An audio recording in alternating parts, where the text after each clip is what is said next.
listening to The Downside. The Downside. With Gianmarco Have you Soresi. always been bad with direction? I was never bad with direction, but it seems in New York, I mean, why do you have the same exact names for streets in different boroughs? I don't it's the know. street in New York. Street in, I mean, just Give them full address. Give them the full address, the floor. Why not? Yeah. Luckily, hopefully, the killers go to the other one and they go, "Fuck." I mean, don't you think that Mossad already knows where you are? I mean, maybe we need a little bit of like explosive mics. Bassem, thanks for being. Welcome to The Downside. This place we complain, we get negative. We make you feel better that you're not any of the people in this room. I'm here with my co-host Russell Daniels. Hi, Gianmarco. And what an honor to have Bassem Youssef here. Oh, it's my honor. It's like I'm really happy to be here. Like I follow guys your stand-ups, your crowd work.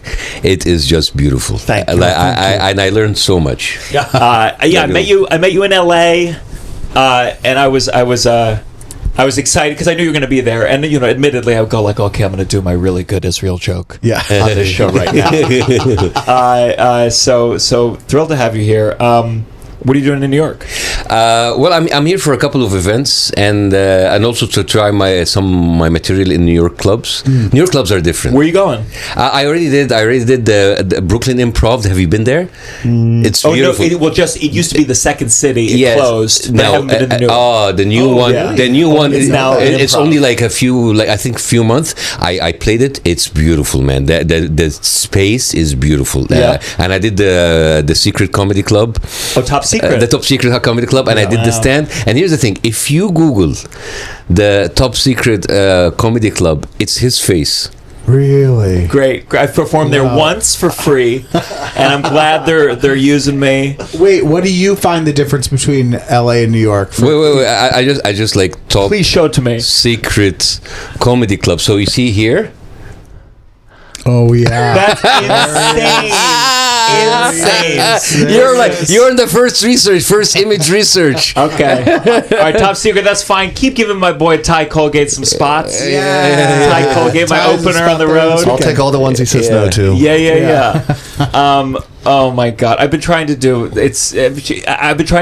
some spots in the city, and I want to perform for not fans. Yeah. But these clubs that give me spots, whenever they start using me to sell the tickets, and then the second I go on stage, I go, fuck. I can tell the second I walk on stage, I go, oh no, I want to find some enemies. I want to find some people who don't politically agree with me 100% of the time. So I've been using that strategically.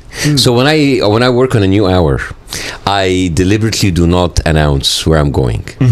And then when I am kind of more comfortable, and now I'm in the middle of the tour, so I need to kind of punch up a little parts here and there. So I need to play to the same audience that I'm playing on tour. Yes. So I deliberately announce, so I will have the same kind of demography that comes to my shows because I'm in the middle of the tour. Yeah. So I don't want to be like, oh my God, it's not working. It's just like a different kind of crowd. And you've seen it. You've seen how people like amazing comedians will have a very different reception if it's not their crowd. Of course. Yeah. Of course. I mean, I think it's tough with political stuff, period. I mean, I perform for crowds. We agree on borderline everything. And it's tough.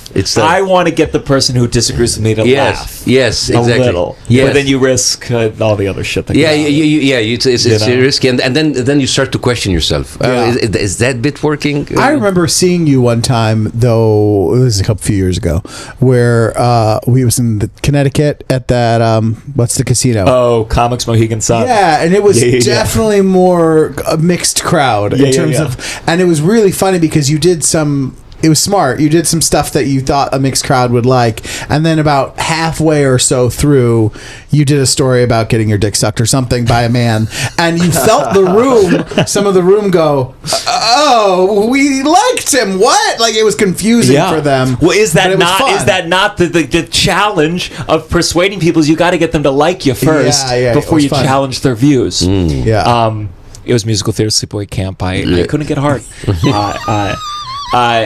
So I feel like you've told your story so many times, but I want my listeners who don't know, because I just watched Tickling Giants, which was a phenomenal documentary. The director Sarah Texler, wonderful director. She's the one who directed it. Yeah, you really got a lot of great footage.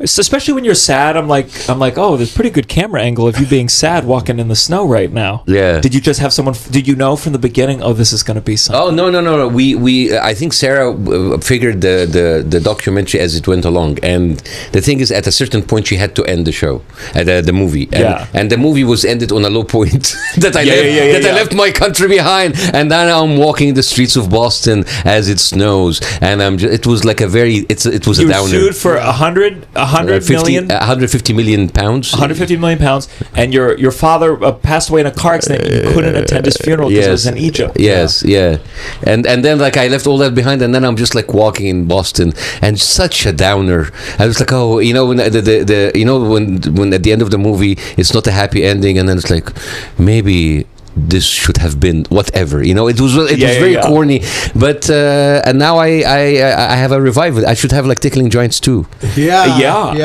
I think we're going to be talking about what that movie's going to be, because like Tickling Giants, October 7th. Jesus Christ. So just to give a brief history, you were born in Cairo.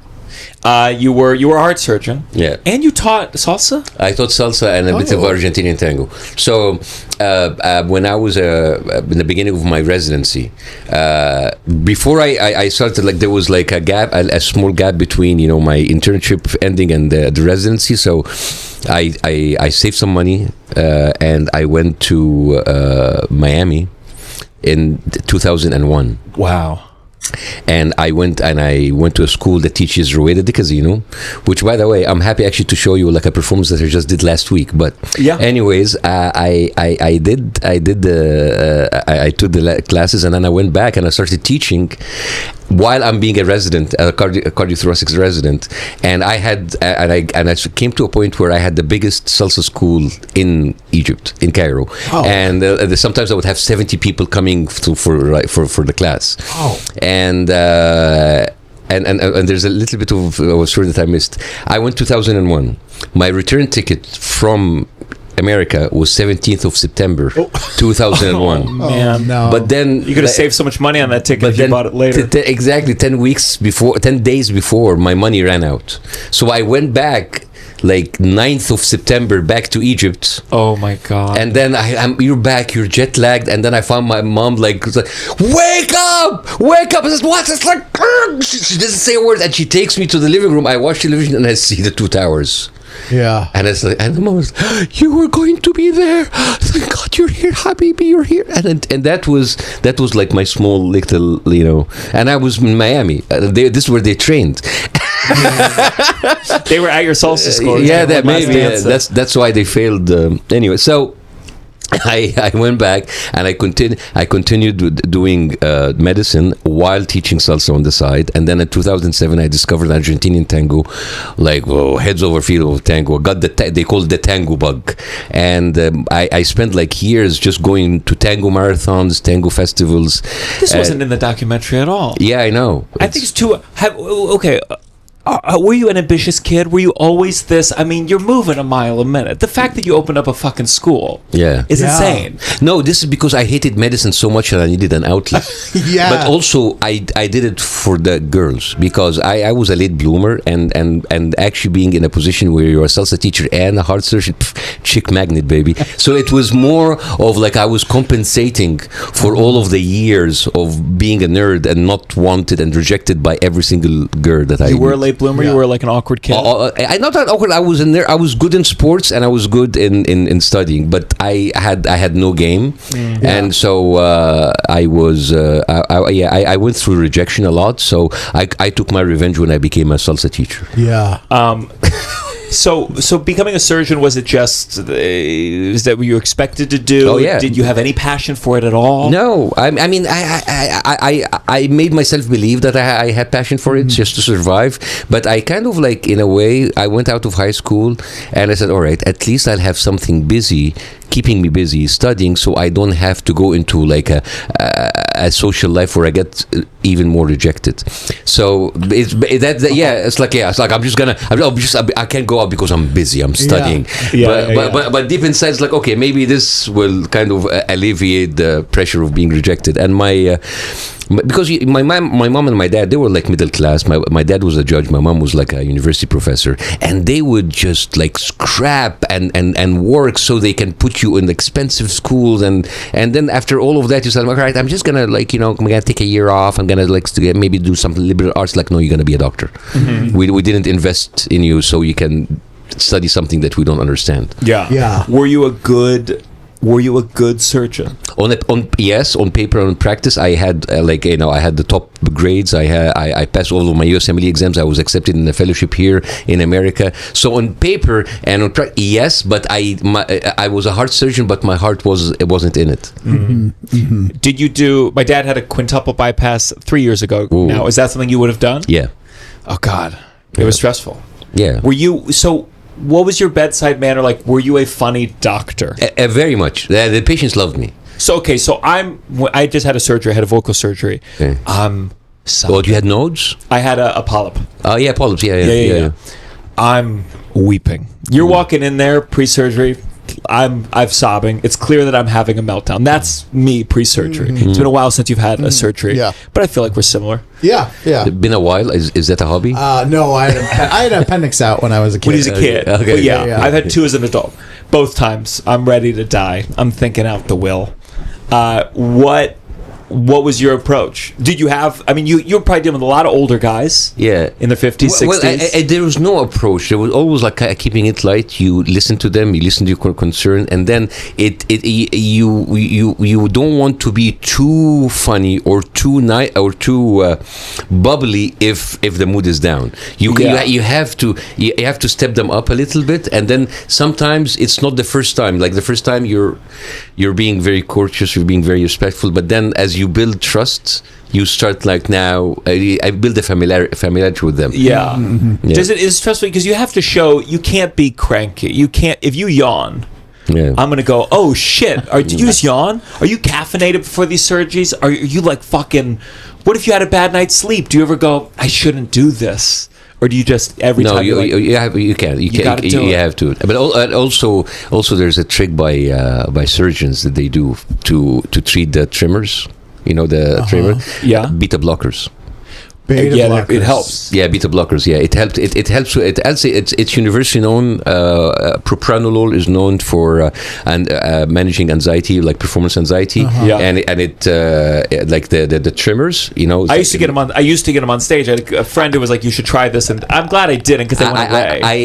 I actually, when I went from like when I started stand-up comedy, I was so I used to take like that. I did what I used to do when I was in the beginning. But now I haven't used them in like 6-7 years. I was so scared. It was my first Comedy Central taping where it's just you're backstage.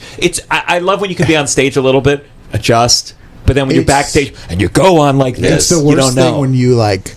Also, when you've done something and you had like a visceral, like I remember one time during a function thing, I was like I was newly experiencing anxiety and stuff, and I had like a panic attack on stage, and it was so scary. And it happened during a sketch where I was like yelling a lot. Yeah. Which one? But so then anytime I did that sketch, I would start to feel like, is it going to happen again? Sure. And you get so in your head about it, you know. Mm-hmm. So okay, and then when you would you'd save a guy's. What was your average patient? Like an older guy? Yeah, I mean, but also part of my rotations were like pediatric heart surgery, which I wanted to subspecialize. So the fellowship that I received in America was pediatric heart surgery. Oh my God! So everything is so smooth. Yeah. Oh my God! Everything is small. You do like a fellow trailer, like a easy. But the funny thing that happened to me is that when I became famous. Yeah. When I did the switch, and I did like a few YouTube videos when the Egyptian Revolution happened, and then it blew up, and then I find myself receiving a TV deal. So my mom said, "No, you're not going to leave medicine. You're going to stay in medicine, and because you don't know if this TV thing will work on." So for a year and a half, I continued being a doctor while going on television. So I started to become famous in the hospital. So can you imagine you're about to get surgery and Jon Stewart walks in? Yeah, you're like in full scrubs. No, I'm not kidding. Actually, there's something like this similar happened. Yeah. So because I would I would go and talk to the patients, and then I said, look, and then they would recognize me right away. Yeah. And then I said, so we're gonna, open like a median incision, and we're gonna split your chest open with an electrical. So you're so funny, doctor. Well, exactly like you are on television. No, seriously, what's gonna happen? No, seriously, we're gonna open you up.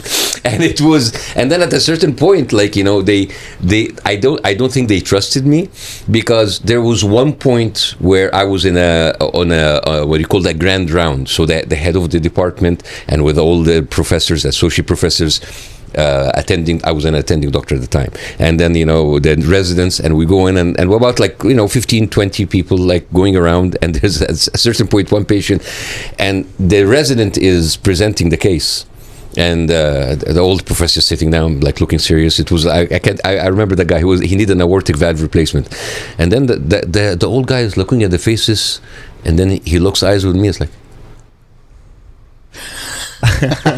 you're the guy on television. You're very funny. And this is. I went back home. I was like, you know what? I can't do this anymore. I just I can't. Wow. I can't. And was it a big decision at all? I mean, this is it wasn't your passion, but it's still an astounding thing. It seems that a lot of people ask me, how come you give up something that you have invested 20 years of your life? Mm-hmm. And I would say, well, thank God I didn't have to invest 20 years more. Yeah. Because sometimes you look at what you have invested and say, I can't just leave. But I wasn't happy. I was not happy. I went into there because I had no other option. When I saw another option, it's like, you know what, I'm going to take my chances. Yeah. Are you, when you have to see a doctor's now, are you a pain in the ass because you have a lot of knowledge? I'm a very good patient. You're a very good patient? I'm a very good patient. Because my dad knows the exact amount to be the worst possible patient to any doctor. Yes. But But I imagine it's like, anyone, if you've been on the inside of it, you're like people who have been in the service industry are usually good to wait on, because you're like, oh, they're in it, they're more respectful, you know, they get it a little more. Yeah. I see what they go through, and I'm very respectful. I'm a very trusting person, which got me into a lot of trouble.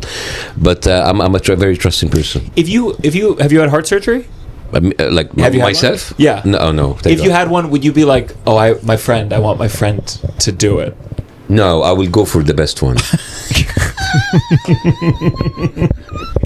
I feel like if I was a doctor, I'd be like, I want my bud. I definitely wouldn't want a friend to do it. I want a doctor who's invested.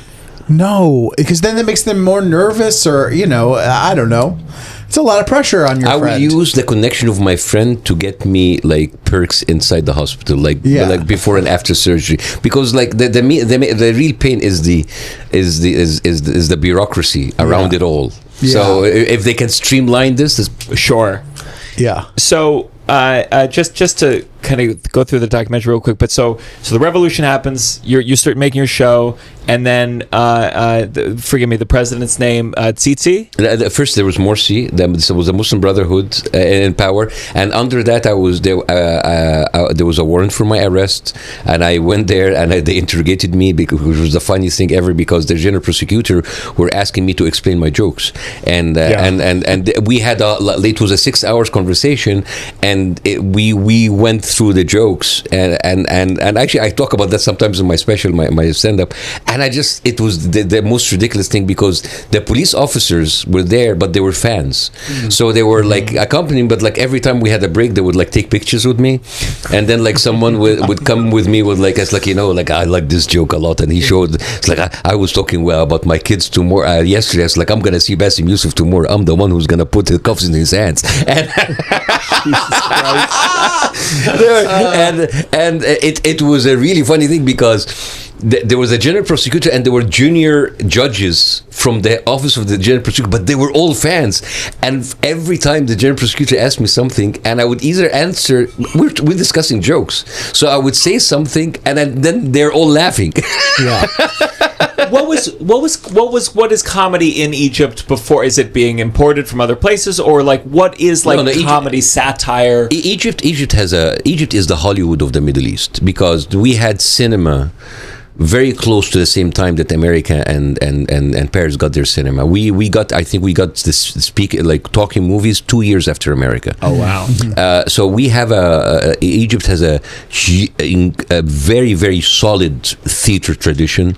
very, very solid movies and single production. We had movies and theater before most of Arab countries got their independence. What do they have? Do they have a term for, like, there's Bollywood? Is there, what do they call it? No, we don't have that, but this is very new, the ball, because Egypt was there before Hollywood. Okay. So if there's any Arab singer or Arab actor, for him to get known, to get recognized, they have to come to Egypt. Okay. So this was the soft power. For years, the TV and movie, it shaped the Arab entertainment. So till now, when you say an Arabic movie means an Egyptian movie. Okay. Yeah, when you say film Arabi, it's like an Arab movie, which means Egyptian movie. So there is a huge tradition of comedy, but it was more of social comedy and playing very carefully around the politics. But playing a little. Yeah, playing a little bit. There will be, like, and this allows a lot of creativity, how to say the things that you want to say without actually say it. Yeah. So there's this thing. Yeah. The TV show for me was different because it was the one time where we would just say it. So that was new. That was very new. And did you feel like did American comedy? Did you come up with that on a whole cloth? Did you see what America or other countries doing? You said, "Ooh, what if we did that?" I followed Jon Stewart and The Daily Show for years. Okay, and I had this fantasy that we might have a similar show one day, but I never thought, how would that happen? So when the revolution happened, and it's like the first thing came to mind, I want to do YouTube videos like imitating The Daily Show. Yeah, and I didn't think this will go anywhere because I was waiting for the H1 H1B visa for me to go to Cleveland, the fellowship that I told you about. I was waiting for the fellowship, the H1B visa, right? Yeah, this is where how all the Indians made it here. So I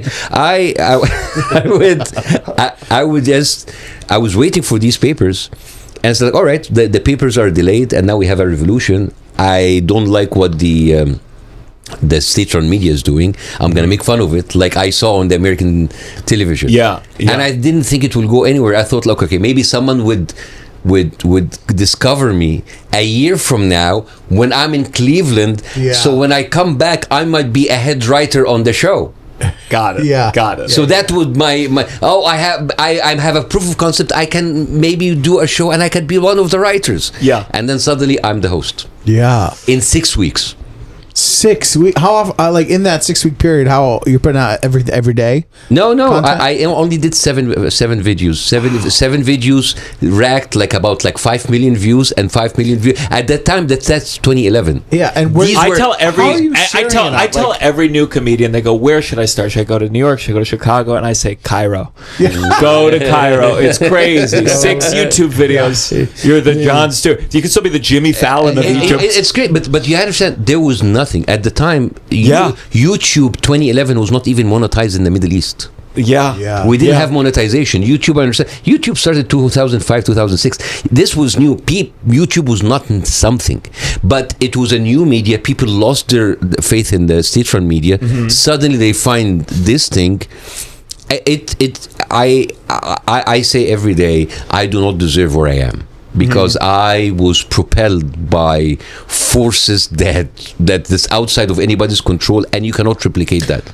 Perhaps. I think you've proven yourself since. I think you've proven yourself in the times that wasn't a fluke. We've seen the flukes. Yeah. But I was thinking about you because when I went to, I did my first Asia tour, and I was in Taiwan. I met what people call the Jon Stewart of Taiwan. Yeah. His name's Brian Tsang, and I really want him on the show. He's been banned from China.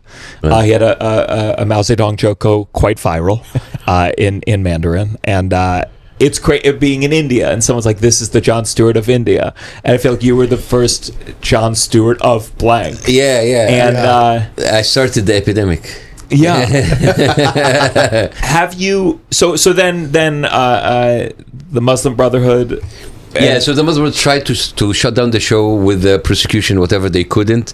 Then there was the military took over, and then the Muslim Brotherhood now hates me. Now I come here and I try to do the same. Now the pro-military people hate me, so now I'm hated by both sides. And then under the military, my show get cancelled a couple of times. And this is when Titi is president. And then 2014, this is the year that I leave Egypt. I leave everything behind, and then I come to the United States. Can I ask, because when CT came in power, was there any point where like the person coming in power, you were like, oh, I think this is good, or this is bad? It sounds like when CT came in power, there was like a lot of excitement about. Well, in my part of the world, the military will always be very popular. The military is the backbone of the country in the world. There's so much they would trust the military more than anything. So now they have. Technically you can call it a coup, but there's a lot of people who supported that because they didn't want the Muslim Brotherhood, because it was all like, oh, we don't want an Islamic country. And this is like a discussion. Depends really who you talk to in Egypt. It's gonna be, you're gonna have like completely different views, and it doesn't end well. But at the end of the day, the military has been in power since 1952. Yeah. So it is that 1 year where the Islamists came in, and so the military have the history, the trust, the power, the money, the support of the West, support of the United States, support of many regional players. So it was for them, they could trespass on certain freedoms, and a lot of people will be okay for it for the sake of safety. Yeah, which is the trade-off. And the same scenario can happen in Egypt, can happen in different places. So, and I have to say, for me, there was, after this, when I came, like after 2014, there was a couple of years in my life where I was in a dark place, because I couldn't help but feel very bitter about what happened to me. Yeah. Because you work this and then everything was taken away. And now I'm in the United States, I'm a fucking nobody. Yeah. Nobody cares who I am. Yeah. Oh yeah, he's the guy who's the Jon Stewart of each. Who cares? Yeah. And I see the Jon Stewart. And I have to tell you, like, I was with my agents at the time, and I was like complaining, I'm not getting. He was like, well, and they told me, we don't know what to do with you. You're a very specific kind of talent. Yeah. But we don't know what you do to you. Like I was big in my home country. I'm here. I'm a nobody. Now, and then October 8th, they called and they said, "We got it." No. We got the angle. No. But there's the part. So in 2016, 2017, I made my money here the first 2-3 years by going into the college circus, telling my story. It was like an interesting story. But at a certain point, it's like I can't just like go and it's like yes, and the laughter is mightier than the sword. And I was like telling the story and said, like, you know what, I this cannot continue. So I got an internship in Joe's Pub in New York. Joe's Pub? Pub. Really? So what I did is that I developed my story as a one-man show. Yeah. And then I went to Joe's Pub to turn that into stand-up comedy. So at the time, I had no idea what stand-up comedy is. So I had to hire stand-up comedians who would help me. Who did you work with? Jordan Carlos. Oh wow, yeah. Yeah, Jordan Carlos, you know him? Yeah, tremendous writer. So I worked with him. Jordan, if you're here, like I owe him a lot. And there was I met, like, there was like a business relationship, and I have to say, looking back, he gave me much more than I paid for. I have to say, it was. What did you learn as the difference between like making jokes on your show and being a stand-up comedian? Like, what's the real difference in what the comedy is? Well, first of all, let's talk about the obvious thing, the language. Yes, because there is it's not about like changing from Arabic to English. The language comes with its own cadence and rhythm and pauses and all of that. I had to do to try it on my own, trial and error. So Jordan will come to me and said, it's a joke structure, but your pauses were off. The way that you, and I even took enunciation classes with speech speech coaches, because and I remember one of the things that she told me. She said, you speak well, people understand you, But in stand-up, in order to get the laughter, people need to hear the words as they are used to. If you mess up too much of the enunciation, it will take a fraction of a second for them to realize, and this is where you lose those. So it was so much about like I had to study and dissect the anatomy of the language, and then because comedy is a third language. It's a third language. So I would go every night, and like Jordan would sit with me, and then we would go over it, and by 2017, 2018, I had an hour. Yeah. And that hour, at the beginning, it was okay. It was not the best. I mean, there was like really a couple of years where like my fans from Egypt or from the Arab world were like, oh, Bassem Youssef, we know him from Silbermann, and they come, and I would suck so hard, I would bomb so hard, and I would see the disappointments in the eyes of my fans. Like, in 6 months he's going to be driving an Uber. Where are you doing those? You bet you're a surgeon. That it would make sense. The surgeon to the Uber driver. That makes more sense. So it took me 2-3 years, and then came the pandemic, and that was the best thing that happened to me, because now everybody's sitting at home. Yeah. And now there's only few clubs in some few red states that are not abiding by the rules, doing like half capacity. And I told my agent, put me in every single club. Were you on the first wave? You were the first wave? Yeah. I went there, and I got COVID a couple of times, and I went there, and I went and I performed I would sometimes perform in a flower shop with 6 people. But I said I need to go and practice, and I have to tell you, I came out of the pandemic much stronger.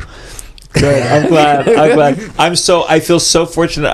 I wasn't popular. I didn't have to make any tough moral decisions. And no one was asking for me to go to Texas when it first reopened. You took big strides online. Yeah, I did Zoom. I did the Zoom shows. I learned my own skills. Yeah. So this helped me. So by 2021, 2022, I was already like having a European tour. I was already selling medium-sized theaters. I was already playing like comedy clubs. And then came October 7th. And this kind of propelled me big time. By the time that now I'm bigger... A lot of things. COVID, October 7th. If you were on that plane at 9/11, your career would be exciting. I was. That's true. Egyptian Revolution. COVID. I tell this joke. I said, like, you know, like I'm a guy. Like I once was talking to. There's like, you know, ET Entertainment Tonight. Yeah. We have an Arabic version, like ET Arabic. So one day he was making me like a red carpet interview. It's like tonight we have a very famous comedian whose name has always been associated with revolution, conflicts, and war, Mr. Bassem Youssef. What can you tell us about the genocide? It's like, dude, I'm trying to sell comedy tickets. Oh man. Have you been back to Egypt or no? Not yet. Is it a dream? It's here's I stopped thinking about it for a while because there's a very common immigrant mentality which is a lot of the immigrants who come from my part of the world, they come here and they miss home, so they sit here, but they didn't really leave. So when they go back and visit, it's not what they have left, so they're depressed, and so they're not happy here or there. So when I left, under all the circumstances that happened to me, I took a decision. This is my new country now. I'm not gonna think back. If Egypt happens, it happens. Now, if you asked me a few years ago, can you or cannot go back to Egypt, I would say I'm not sure. But now, especially after in the past 2-3 years, after what's happening in the region, it seems that a lot of people are putting their differences aside for one common enemy. It's like we have bigger problems now. Yeah. So it's now there's actually, as a matter of fact, I was just a few months ago, I was hosted on Egyptian national television through a remote interview, talking about my experience the last one. So it's kind of like, there's olive branches all around. We're good. Do you feel, and maybe you don't want to speak on it, but is there any bitterness of like, oh, you want to host me now? No. Yeah? I don't have any. They put you through the fucking ringer. But you know what? There was a time when I was in this dilemma when it's like, oh, I want to show them, I'm going to make them regret. But you know, sometimes when you are in a certain place, like, you know what, I'm fine, I'm cool, and at the end of the day, like, how many people can say they were in the middle of a power conflict in the Middle East? Yeah. So it's kind of like, that's cool. They gave me material to work with. It's good. Yeah. No, I don't have any bitterness now. And whatever happened to me, I would say, was the reason that I am in here now. Like, so whatever happened to me, negative or positive, I appreciate it because it made me who I am. And maybe if one thing that didn't happen as it was, maybe I'm in a different place. So I'm grateful. I'm just very grateful. I really want to, you know, so I want to talk about kind of American comedy. I want to show you this comic someone put up that made me roll my eyes so hard, and I feel like you're the person to talk about the power or the lack of power of comedy. But this picture, do you have a tie? Can you put it on screen? This is I saw that American Democracy. I saw that, and it's being held up by John Oliver, Seth Meyers, Jimmy Kimmel, Jon Stewart, and Colbert is walking away. And Jimmy Kimmel is doing charades somewhere in the back, and we can't. I mean, Jimmy Fallon somewhere doing charades, and this. So in America, we've had freedom of speech. It's the cornerstone of our thing, and especially in the Trump administration, it feels like comedians have been elevated in a way that doesn't feel. What you were doing in Egypt felt important, and again, I didn't live there. It's easy from afar. I see this picture as insane. This idea that the democracy is being held up by just 4 late night hosts, one who only works on Mondays, and one who only work on Sundays. Yeah, exactly. And it's just it's interesting the why he didn't include Jimmy Fallon. I mean, and they should have had Gutfeld like on the top, like stamping down, like dancing, trying to get it down, doing a jig on it. But it's like I think I feel very cynical about some of these comedians who I admire. Yeah, certainly I admire, but I go like, you in a way they sometimes feel like almost controlled opposition to a degree where. It doesn't matter. Trump won a second time, even with Jimmy Kimmel talking shit about him every single day. The fact that Trump couldn't just let them be seems to be Trump's dumbest move. The most people I saw moved by Jimmy Kimmel was when Trump tried to go out of his way to cancel them. Yeah, and so like when you look at your show, when they canceled your show, is there a degree where if you were to give advice to an authoritarian, would you ever say to them, "Hey, let the comedian have their show"? Oh yeah, but my advice would be more for the people who draw that shit. Yeah, you know, because I'm just like, I am sick and tired of the over romanticization of the role of comedians in society. Yeah. Because like, oh my God, comedians are modern day philosophers. They are the truth tellers. No. We just say jokes. It just happens. We tell you jokes about people who are not doing their jobs. People in the media, people in power. So people are so disenfranchised by those people in power. Yes. So it's like, oh, these people are not doing their job. Oh, that comedian is doing his job. Mm-hmm. So he must know better. I only know how to tell the jokes. So now the infatuation goes from like, oh, this guy made me laugh, this guy made me like feel relieved, to this guy has the solution for my problems. Yes. Yeah. We don't. Yeah. Yes. I don't necessarily think these comedians all think that they're holding up American democracy either. But it's a thing of like, this gets me. People watch this when I make these kind of jokes. I think the reactions of those comedians to this character will be exactly like this. Yes. Like they will look at this as like, this is bullshit. There's one who I think would go. But no, I'm not going to say who.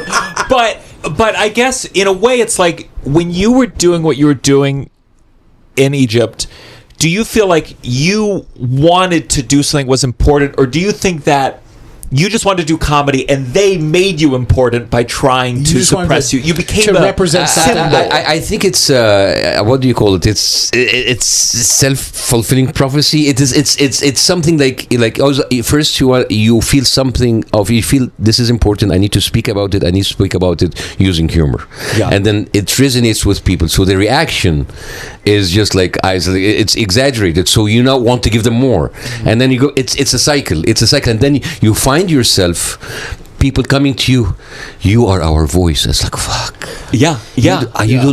You speak for all of us. It's like, I'm not. And now you're in a position where you can't even go back.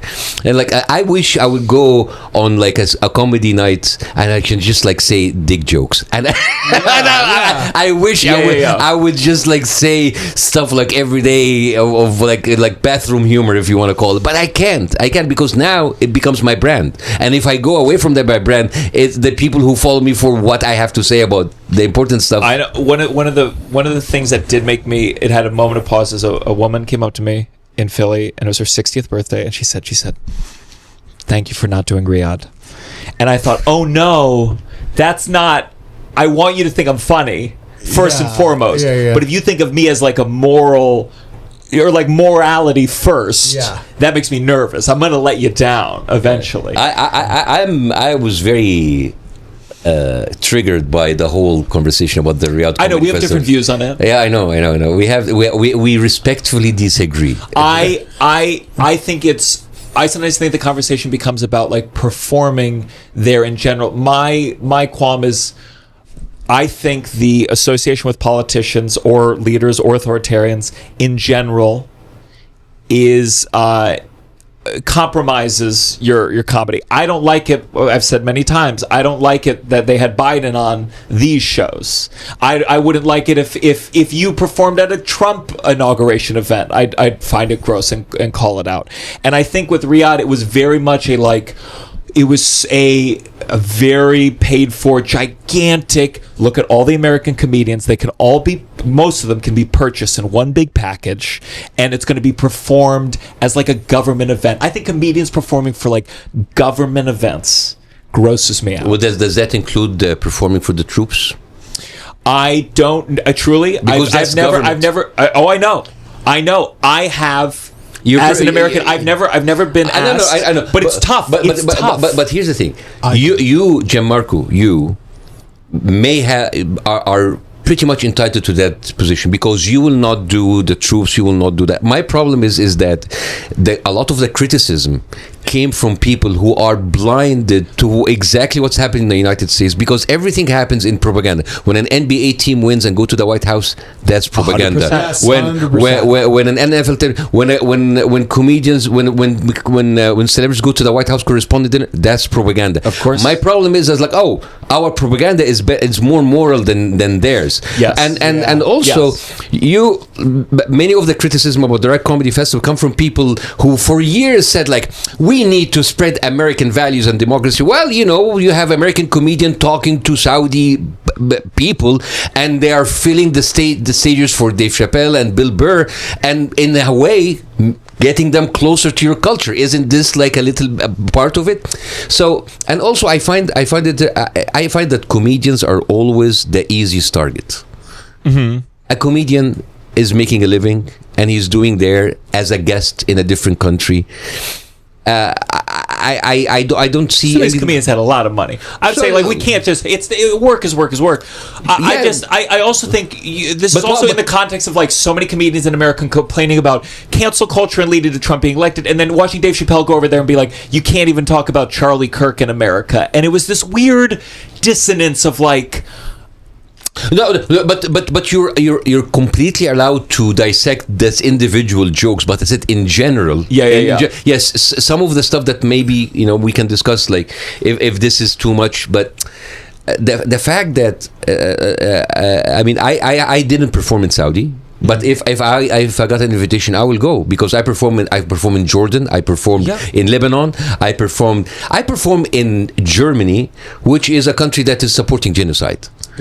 I perform in the United States of America, where my taxes go to support the fucking genocide. Yeah. So the thing is now, I think this like moral high ground, because like, oh, there is like places that are better than others. I think but it's done. There's performing somewhere. There is some degree of difference between performing somewhere and performing for a directly government. Well, it just happens. Okay, it just happens that these events are funded by the government. You know, the same way that you have Delta, American Airlines, and JetBlue, and there you have a nationally owned airlines. It just the structure is different. The business of entertainment is not self-sustaining like here. It's just that's why the government is putting so much money in order to propel it, and they do it artificially. That's why they pay to bring Ronaldo there. It's a PR. It's propaganda. Of course, 100%. Of course, but it is. I don't see it different than the propaganda that we see in other places of the world. I don't see it any differently. But they just have more money. That's true. That's true. Trump would never offer the amount that they were offering comedians. Hey, and that's why he gets gut felt. But they're paying $60 million for the UFC ring. I know. Well, UFC is very popular here. And listen, I will criticize those UFC fighters too. Yeah. They know those UFC. So, okay, so you're living here. You're I thought so deftly and so soon after October 7th, there was such a, especially like the week after, there was, I think this is like, I wasn't raised with, I'm Jewish, but I wasn't raised talking about Israel at all. I did the birthright trip. I found out about it. It's 6 months before someone said they'll give you a free trip to Israel. And I was like, what? Yeah. And that was it. Didn't know a thing. And I feel like you so early and deftly like had the conversation with like someone who I think is a piece of shit, Piers Morgan. But you like, when you had that first interview, did you just know this is how you talk about things in a human way? Like you just humanized Palestinians in a moment where everyone was so charged up. Did you just know how to talk about this because you had talked through other challenging things in Egypt? Like, what was your thought when you went on? Did you I had plan no it? idea. You had no idea. No. I'll tell you. I was off. So October 7th happened. October 10th, Piers Morgan team contacts me to be on the show, and I decline. Yeah. October 14th, October 13th, they asked me again, and I declined. And then I go on October 18th. And the reason why I declined twice, because when October 7th happened, you remember the propaganda? Babies in oven, decapitated babies. Yes. And then it was like, you want me to go out and say what? Yeah. You want me to go out and say what? At the time, because I always talk about how the Zionist propaganda work, they use the shock and awe. They come with a huge lie, so emotional, so it shuts down any conversation. Yes. So we were in the 18th of October. That is 11th day. Still, people are figuring out: did they really decapitate 40 babies? Yeah. Were there like mass rape? All of that. Yeah. They're like, did they like get a baby out of his mum's? So you're going out against all of that propaganda. So in 18th, I have no I had to educate myself about Palestine, even being an Egyptian living there, married to a Palestinian. There's so many things I didn't know until after October 7th. The root of the problem, I just like had to rediscover everything. So here, there, 11 days after, I have no information. All I have is 3 pieces of information. Number one, Israel is warning people before they bomb them, which I found it extremely funny. Mm-hmm. Number two, like how they said that everyone is hired as a human shield and Hamas pay them to be human shield, something like that, which is, so that's number two. And number three, there was a lag in the response time between the attack at 6 a.m. and the first response by Israeli helicopters at 2 p.m., 8 hours. So I had nothing but these 3 information. And number 4, the disproportionate amount of Palestinians being killed according to... So I only went in with these 4 pieces. I had nothing else. Yeah. So all I did was like the same thing that you do with comedy. You have a premise and then you enlarge it. And you add premise, setup, punchline, tags, and this is what I did. And I said, like, the only way that I would control this is like from the get-go, I will, once he and I kind of like tried to say, I said to the producer, does he know that my wife's family is there? Because I wanted him to ask me about my wife. I want him to ask me about my wife. But in the first, but then he started this with a very lame like questions like, what do you feel about October 7th? Like, oh fuck now.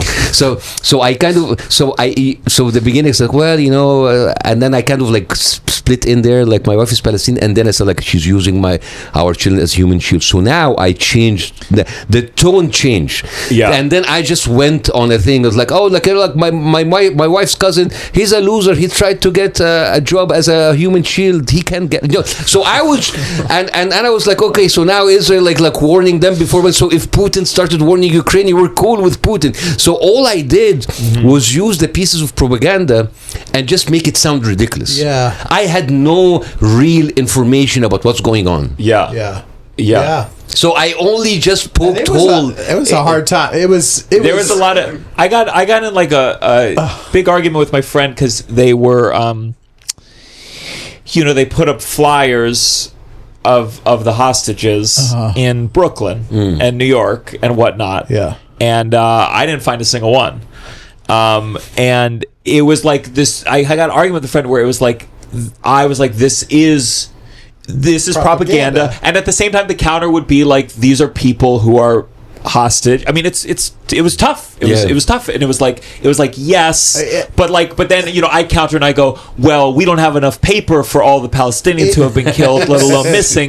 But then it comes back with like, especially with fellow Jewish people, where it's like, but can I not mourn these people, these Jewish people, and you just go back and forth, and ultimately it's like.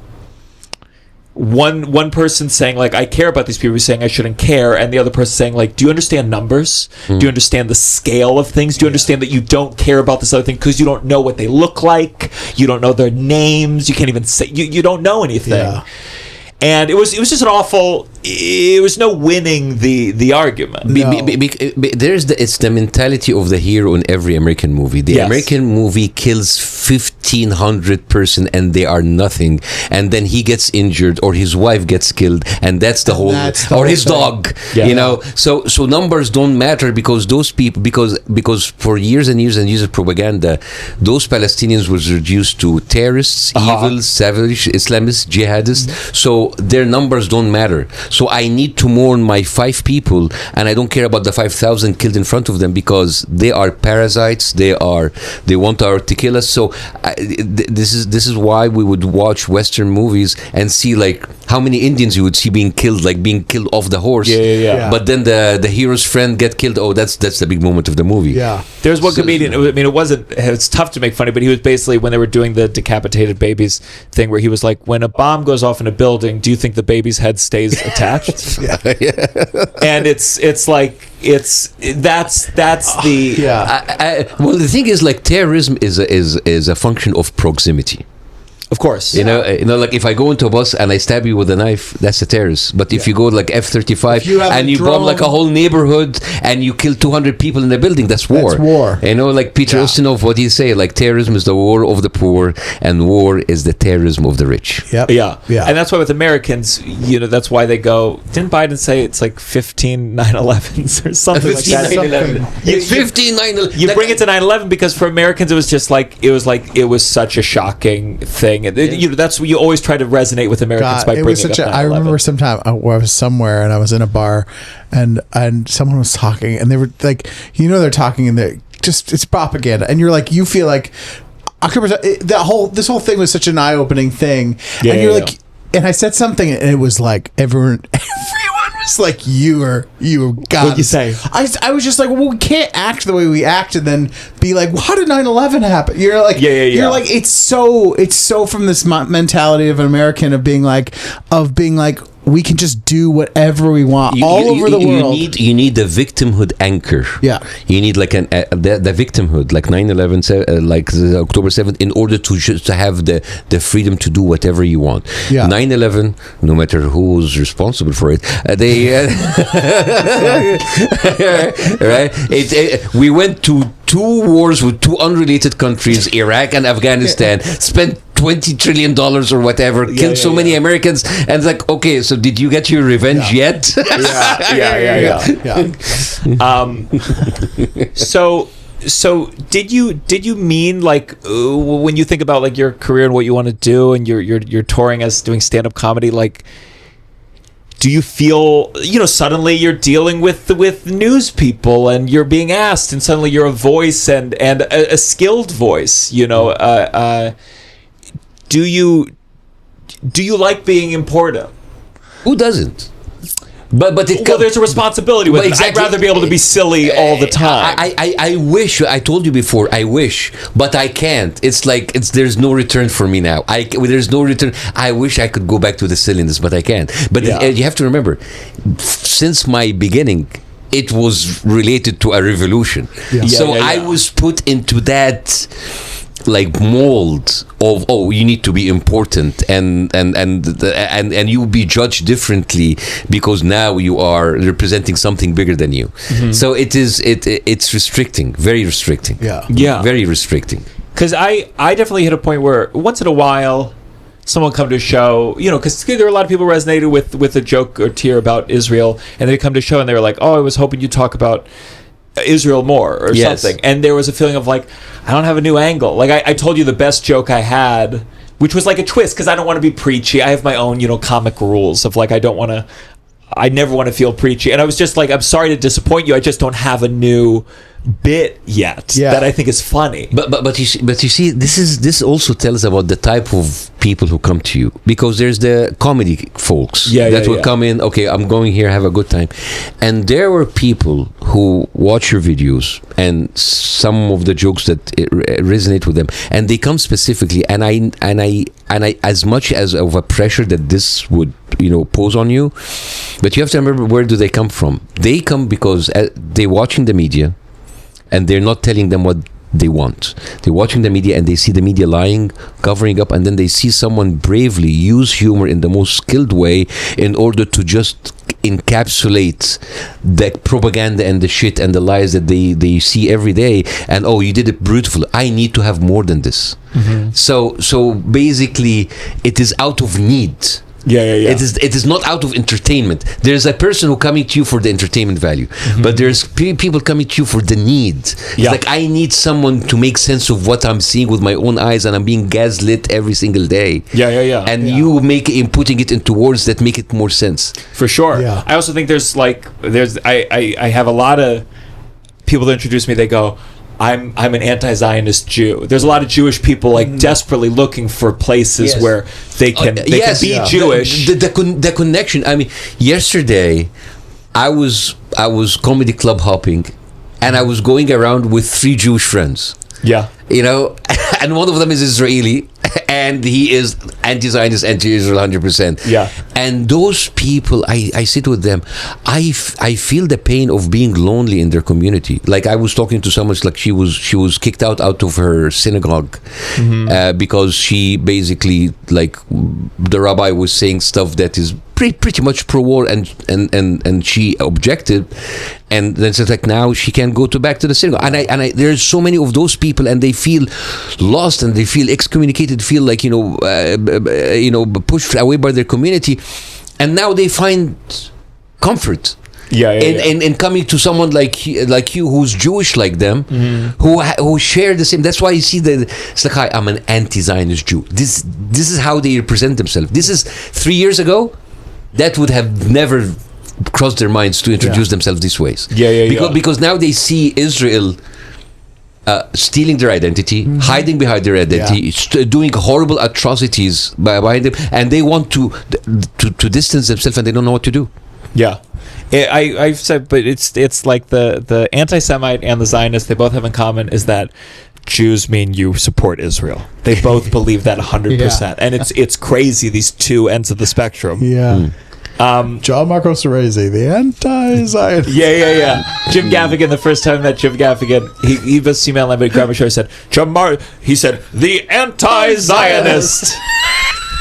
And I said, great. You go tell Jerry that, and we'll get dinner sometime. Well, speaking of anti-Semites, I'm officially on the list. So whose list? I'm on 2 lists. So there's a list that is sorry, there's produced by something called StopAntisemitism.com, and each month, they Rachel won it. No, Tucker Carlson won it. Oh, Tucker Carlson. And the year that I was nominated, Candace Owens won it. So I was Miss August. I was like I was the Antisemite of August, because like Playboy, Playmate every year. And then, but then recently there was a list that was produced by the Israeli government, and it was a ministry called the Ministry of Jewish Diaspora and Combating Anti-Semitism, and they did like a list of 10 people. Number 1 was Dan Bilzerian, number 2 with Greta Thunberg, and number 3 was me.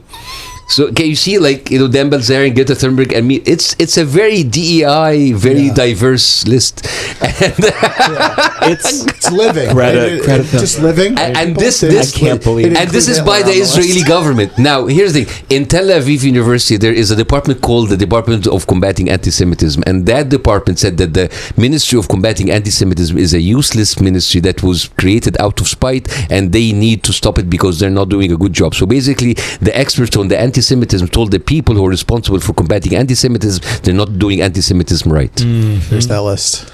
Oh yeah, that's my list. You see, Ann Carroll, Tucker Carlson, like, dude, I'm cooking, man. I'm cooking. I'm really cooking. So here's, I'll say this. My last special, Thief of Joy, available on YouTube. I was going on stage in Philly, and someone said, Candace Owens shared one of your jokes on her show. And let me tell you, I knew exactly which joke it was. Which joke was that? It was a joke about how did it start? My girlfriend is Jewish. We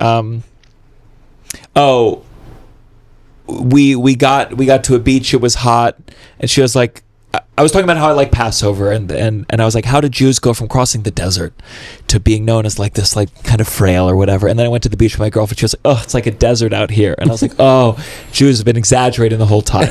And then we're stuck in traffic. She goes, let my people go. And then this is the part where Candace smiled. Candace that signature it. Candace, where I got to the beach. She's like, oh my God, there's like 6 million people here. But here's the thing. I don't think Candace, and I have no idea who Candace is as a person, nor do I particularly care. I don't know who Theo Von is, nor do I particularly care. I think some of these people they like power, they like money, they move, they shift, and I don't think their views or opinions reflect anything about who they are. And if it does, who they are seems to be able to shift quite quickly. And I've seen you have like a warmth and a taking at face value, I think, of some of these people that I'm like, they're grifters. They're grifters, and right now they're looking at the world today. They're looking at anti-Israeli sentiment in America, and they're capitalizing on it. I think some of them some of these people are those who like gravitated towards Trump very early on, and I'm like, they see the shifts in culture. That doesn't mean that their heart's in a good place or not. I would disagree a little bit about Theo Von. Theo Von, like I met this guy. I know him personally. We had a lot of conversation, like off camera. I believe that his heart is in the right place. You might disagree with me, but I don't even care. It's more I don't even care. But Theo Von really, he wanted to get me on the show earlier on, and he told me about the pressure that was put on him from the sponsors to pull out. And I have to say, Theo Von, over the years, over the months talking to him, I see that he deeply cares. So JD Vance. So next time he has JD Vance on. Well, next, like, come on, if you care. But the thing is, like, even like at the end of the day, like he's platforming people because at the end of the day, it's entertainment, it's business, and having the vice president of the United States on your show, it's a big thing. Bassem, but I wouldn't do it. But I would say, as far as Gaza and Palestine goes, no, Theo Von really deeply cares about what's happening there, and I know what he have been through and what he have lost and had to give up for actually standing his ground on the Gaza Palestine. Okay, I hear you. Okay, I hear you. I see the clips.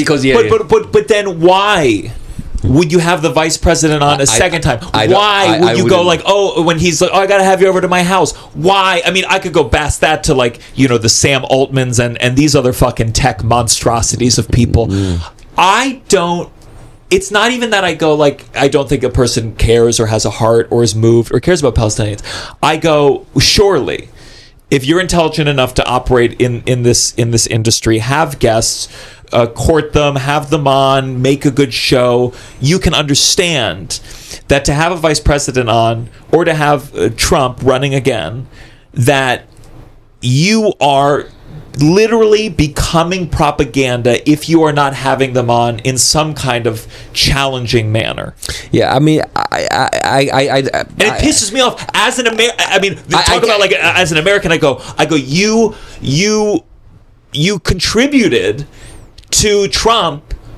Who I'm not saying Kamala would have done differently in the Middle East or with Israel, but certainly Trump has done monstrosities and has brought death and killed so many people and these people who were comedians chose to have them on the show. You're talking about the manosphere, like Joe Rogan's and stuff. Yeah, some of them. For sure. And I mean, for me, we can. It's. I know Candace like a different thing to a degree, but I just see a lot of these people, whether it's Tucker Carlson, Candace Owens, Theo Von, talented people.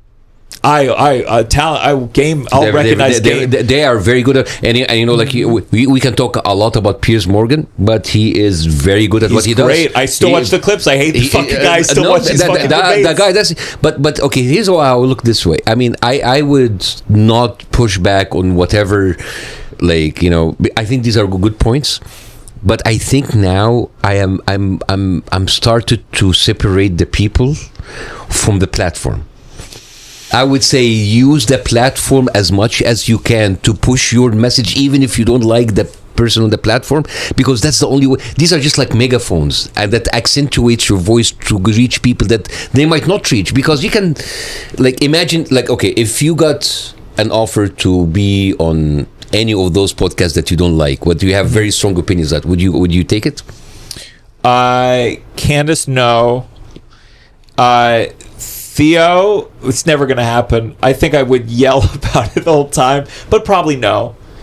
I don't think so. Piers Morgan would be the only. I'm not as deft arguing as you are. I just get mad and start calling people cunts, and it backfires. But wouldn't you? Okay, let me push back on this. I'm a comedian, so I know I don't think I would participate in those because I want to be able to call bullshit where I see it, and I'm not looking to have like a heated argument on these people in the area. Yeah, I just don't think if I were to argue with Tucker Carlson, he's going to mop the floor with me. That doesn't mean that he's correct. He's just excellent debater. I'll leave it to you and Jon Stewart. You go do this. But wouldn't you? I maybe I'm thinking about this more pragmatically, because maybe you are. Because maybe the goal of any human being is to get his voice heard to as many people as possible. Yes. And to people that, I mean, Candace Owens, first of all, on camera, she's a lovely lady. Like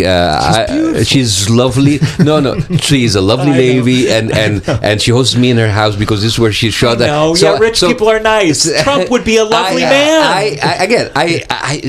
Dinner with Trump outside of context and everything would be a phenomenal. I would listen. I'll be honest. I'd love to do it. I'm an Arab, and I cannot talk negatively about someone who invites me on the White House. So I have this. I understand. So I have, after I went on Candace Owens, there's a lot of people who didn't know who I am, who started following me and text me. It's like I'm actually now I can see what you said, because there's a lot of things that in Candace that you said, like, it was surprising to me, but now I can see.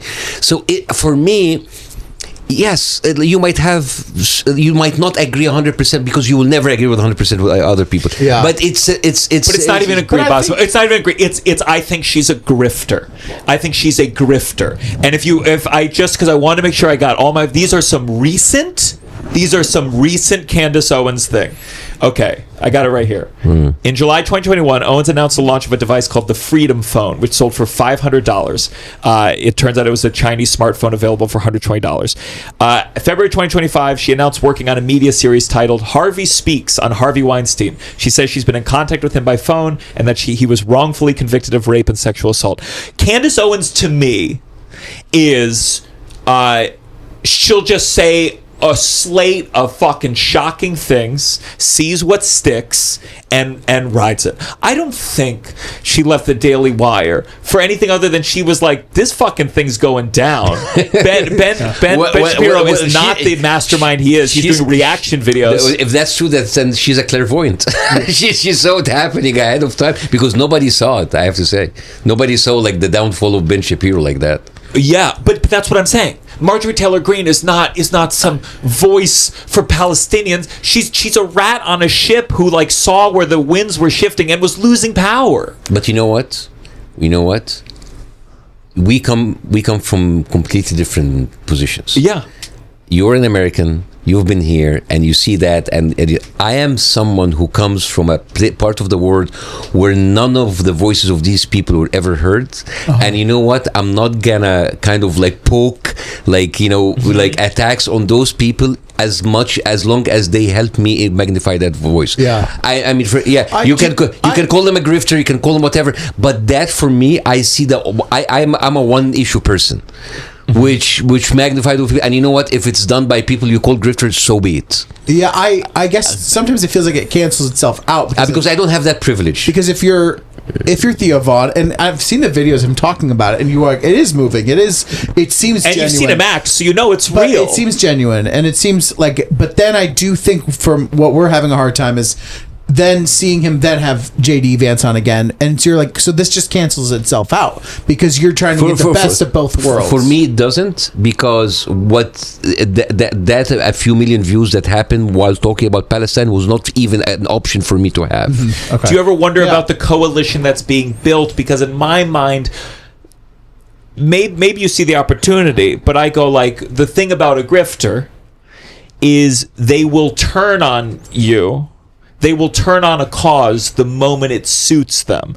So in a way, yeah, Candace helping you. You're helping Candace. People love you. You have a huge audience. And so they're tuning into Candace, and then suddenly they like Candace, and then Candace is doing, the Charlie Kirk Was a Time Traveler series, and it's somehow.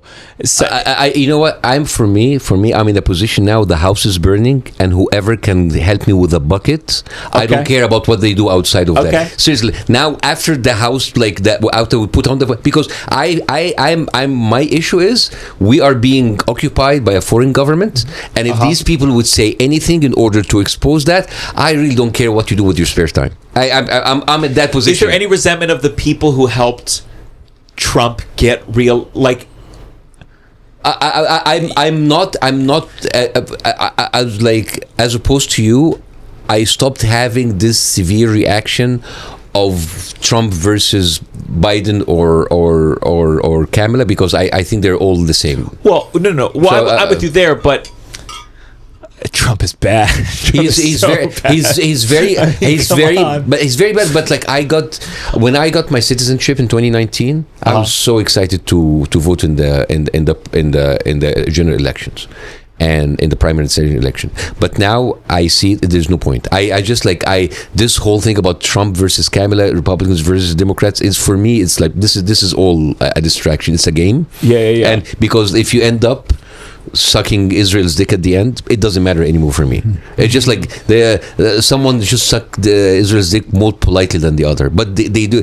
Biden did nothing to stop the genocide, did nothing to withhold weapons. Trump saying it, but like out loud in your face, but it's the same result. And I just stopped caring about this. Oh, it's Trump is worse. Well, they're all worse. I lost any hope on any trust in the Democratic Party, and I think the whole system is corrupt. So it's maybe my reaction to, oh my God, they helped Trump get elected. I don't care. Yeah. Do you have any hope for who could be president?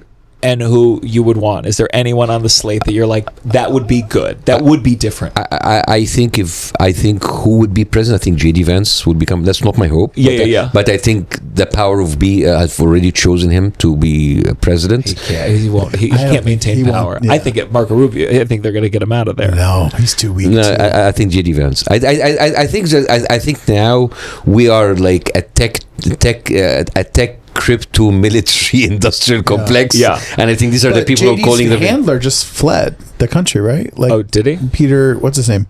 Oh, Peter Thiel. Yeah. He just moved to Argentina. Yeah. Because there's a backlash Because against the AI. future of Yeah. Okay. And he's the guy he's like JD's, he's made JD. Yes. Is your cynicism, if it was JD versus AOC, are you feeling like maybe, is your cynicism so absolute you go, it doesn't matter who it is? Yeah, I mean, AOC is empty. She's empty. She's like talk, no action. She's like, oh, we need to protect Palestine, and then she goes to sign defensive weapon to Israel. It's just like, So what do you hope for? I hope for the whole system to go down. So here's my question is, you being in Egypt, unlike in America, you've experienced a degree of the whole system going down. Yeah. And what came from it was not It came military. good. Yeah. So like sometimes I think, me too, I have a romanticization of like, you know how America with Venezuela, where it was like, well, we got rid of this guy, and a lot of people didn't like this guy, and it's like, yeah, it's not like from the ashes of this rises a great world. I'm not hoping for. I'll tell you why I'm not hoping for anything, because my pessimism said, like, I think we are in the point of no return. That these systems are so strong, and in any case, if they go down, the whole country will go down with it. Yeah. I'm at that point. So instead of hoping, I'm just observing and sitting back, and I'm not emotionally invested in what's going to be the outcome. You're just advocating for what? Yeah. I'm not advocating for anything. I'm just like sitting there. But you are. You're going out there. You are. You're advocating for the rights of and against this. I'm advocating for a utopia of freedom and democracy, but I know it's not going to happen because of how things are stacked against that to happen. Yeah. Do you think of any of these politicians eventually come to you, or let's say you have a show and the politician wants to come on your show? I would accept Mamdani. Yeah, Mamdani was someone I would like to. Yeah, that would be someone I would get. But if I get any of those politicians, I would be prepared.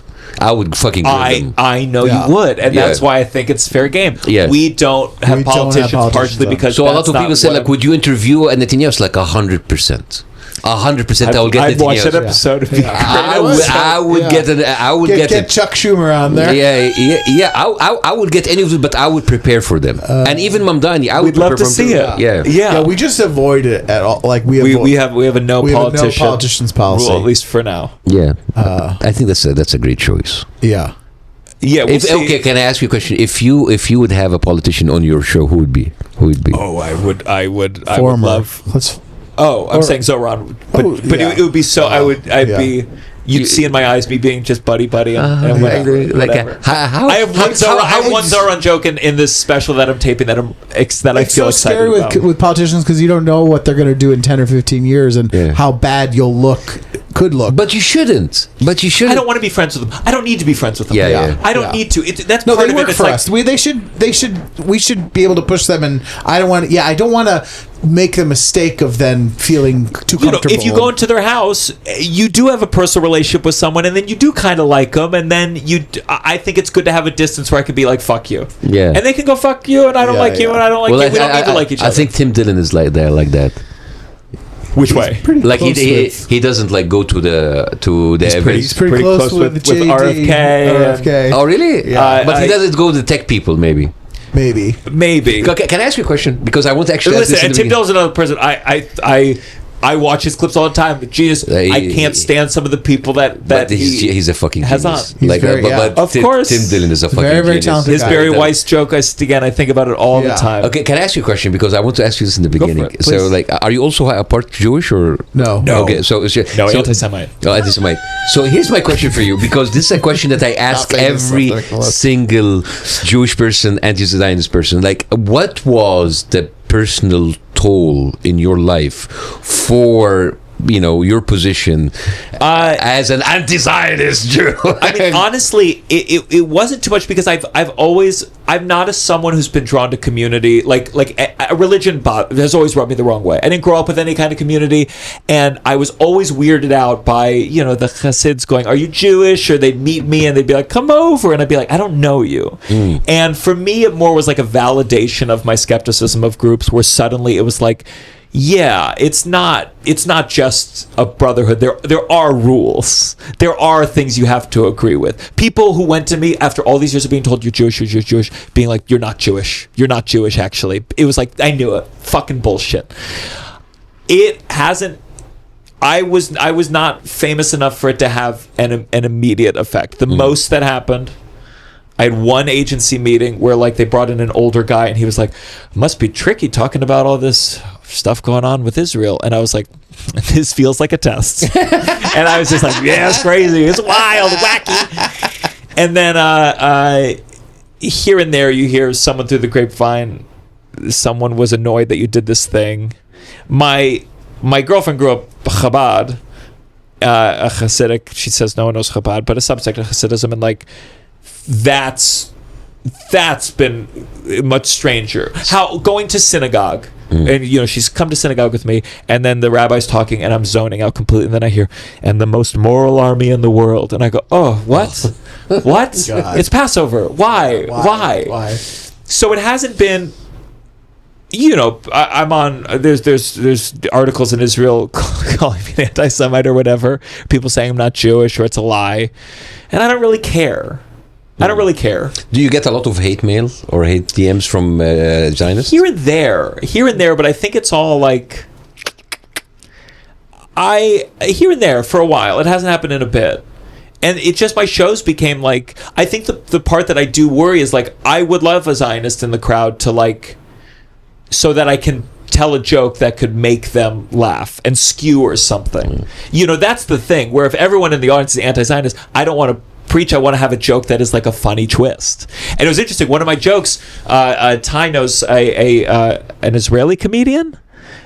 Oh yeah. He took my joke, and it was my joke was like, "Oh, people say that I'm if I'm Jewish, I must be a Zionist," and other people going, "If I'm not a Zionist, it means I'm not Jewish. We need a country of our own." That was the concept of it. And then he basically took the joke and he's like making fun of Jews like me. He's like, "You need a country of your own," word for word. So I think a lot of Jewish people, I got stopped getting synagogue gigs. I'll tell you that. Oh, my yarmulke sales went down on my shows. I used to have yarmulke merch. I wouldn't have made that. You should host. You should get Michael Rappaport on your show. Yeah. But there's also certain things where it's like, I was talking to someone, and again, it's sometimes to talk like this feels self-aggrandizing. Jerry Seinfeld wasn't like, it's not like we were going to be hanging out. I don't see it happening now. I know there are some Jewish comedians who I might have liked that won't like me, but they don't like me for other things too. I mean, I've criticized these comedians who had Trump on the podcast. They don't like me either. I went to the Netflix brunch and it was a real, all right, there's 20 people here who probably hate my fucking guts, and I just have to feel comfortable about that. And you were going to be in the Superman movie. Yeah. And you're pretty convinced that you're... I mean, like, James Gunn was nice enough to call me. It's like, no, it's not having nothing to do with that, but we just changed the script, which... I mean, the whole thing was weird. And he actually apologized, like, how the messages was not relayed. But because I'm a fan of James Gunn, I kind of, like, took it. And I even, like... I stopped being. I stopped. Like I didn't want to sulk about it and just put it behind me. Well, let me ask you. Whether Egypt or here, I mean, I imagine you get threats. How do you balance this with having a family of children? My wife wants me to stop. My wife, the Palestinian. A lot of people say like, "Oh, Bassem is doing that just because of his wife." My wife, every like, for God's sake, For safety. we are running out of countries. Can you please tone it down? I told her I can't. That is who I am. It's like you asking, like, LeBron James to kind of switch to volleyball. I can't. This is what I do. Does she admire you, or does she? No, does she? Is it ever? No. So She quick should. to the It's like, no, I'm not watching your Piers Morgan. No. She admires me, but her fear and worry overcast everything else. Yeah. Everything else. I'm just like, yeah, I respect you. I admire. Of course, she's very proud of me, but her fear and worry is so strong. It's like it's an overcast. Well, are you going to film a special? You're going to give us an hour? I hope so. One of these days? I hope so, yeah. I hope so. I mean, how do you feel the limitations on your... I mean, you have a great career. You have a huge international touring. You don't need... That's the thing where it's like, I could get cast in something and they're not going to look into my political views. It's like I'm not big enough yet for it to matter. I can go perform in Hong Kong and I don't think like anyone's really looking. Someday that'll change. When I hear a comedian gets banned from India, I'm like, because they were so famous. I'm not there yet, so I still can talk shit. One of these days there will be consequences. Well, they have been trying to cancel me everywhere I go, like in Toronto. Like I'm going to perform in Royal Albert Hall, 14th of June. That's amazing. Cool. And there are already like campaigns against me to not just cancel my show in Royal Albert Hall, but prevent me from going into the UK. Wow. And they have already like reached to like the Home Office, like the kind of like Homeland Security and stuff.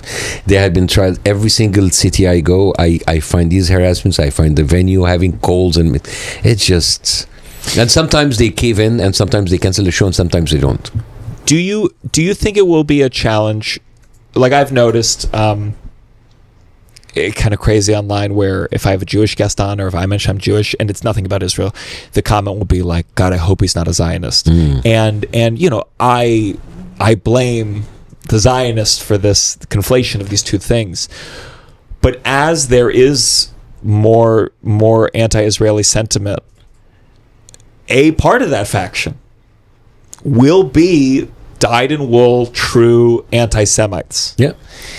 And I feel like that's going to be part of the struggle of people, speaking up for their views and speaking against Israel, especially for Jews, where there will be a feeling of like, we don't want to lie. Of course, there are some anti-Semites here. And how do you keep a movement like... At the same time, you got Zionists going, you're all anti-Semites, and so you don't want to give in to this accusation. You don't want to, embrace it. I mean, Zoran has had to deal with, someone spray paints the swastika on the synagogue, and some people go, well, a Zionist did this to stir this up, and then other people, and he's had to, I think, but he always gets criticized for it, kind of acknowledge the anti-Semitism while also sticking by, like, that doesn't mean well, the problem is that you have like the people with the most reach, the most power, the most influence are using the anti-Semitism thing, and like all of the stories of the false flags of like people like doing swastika in their homes and then calling the police. There's so many things of like false flags and cry wolves, and you have like a very very strong country who are telling us every day anti-Zionism is anti-Semitism, anti-Zionism and anti-Semitism. And the people who are lost in this battle are the normal everyday people. Yeah. And you are really crushed because of those selfish, greedy people who really don't care about you. Yeah. And as a matter of fact, yes, let's be more anti-Semitism because I can use that to further move like my victimhood. Yeah. And I don't know, it's a shitty position to be in. Yeah. It's a shitty position to be in. It seems that they are inviting that, and if you talk, and not that they don't just like do that. They even go further.